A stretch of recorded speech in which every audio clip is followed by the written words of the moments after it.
ବାଲେଶ୍ୱର ସୁନରସ୍ଥିତ ସୁନାରୀ ସାହି ନିବାସୀ ସ୍ୱର୍ଗତ ଆରତୀ ପାଣିଗ୍ରାହୀଙ୍କର ଏକାଦଶ କର୍ମ ମଙ୍ଗଳବାର ଦିନ ପାଳିତ ହୋଇଯାଇଛି। ସେ ଜଣେ ସୁଶିକ୍ଷୟିତ୍ରୀ ତଥା ଜଣେ ଧର୍ମପରାୟଣ ମହିଳା ଥିଲେ।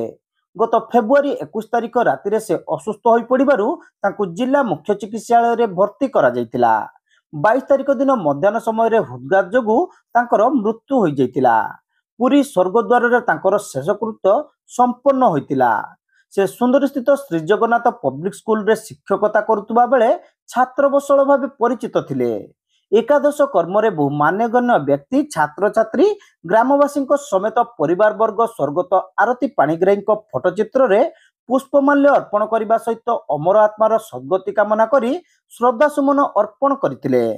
ଏହି କାର୍ଯ୍ୟକ୍ରମରେ ଶ୍ରୀଜଗନ୍ନାଥ ପବ୍ଲିକ ସ୍କୁଲର ପ୍ରତିଷ୍ଠାତା ଭାସ୍କର ଚନ୍ଦ୍ର ପାଣିଗ୍ରାହୀ, ସ୍କୁଲର ଅଧ୍ୟକ୍ଷା ସରଞ୍ଜିନୀ ପାଣିଗ୍ରାହୀ, ଜ୍ୟୋତିପ୍ରକାଶ ପାଣିଗ୍ରାହୀ ଉପସ୍ଥିତ ରହି ପରିଚାଳନା କରିଥିବା ବେଳେ ସ୍ୱର୍ଗତ ଶ୍ରୀମତୀ ପାଣିଗ୍ରାହୀଙ୍କର ସ୍ୱାମୀ ଭରତ ପାଣିଗ୍ରାହୀ, ପୁତ୍ର ଦିବ୍ୟ ପ୍ରକାଶ ପାଣିଗ୍ରାହୀ, କନ୍ୟା ସ୍ମୃତିରେଖା ପାଣିଗ୍ରାହୀ ଓ ପରିବାରର ସମସ୍ତ ସଦସ୍ୟ ସଦସ୍ୟା ଉପସ୍ଥିତ ଥିଲେ।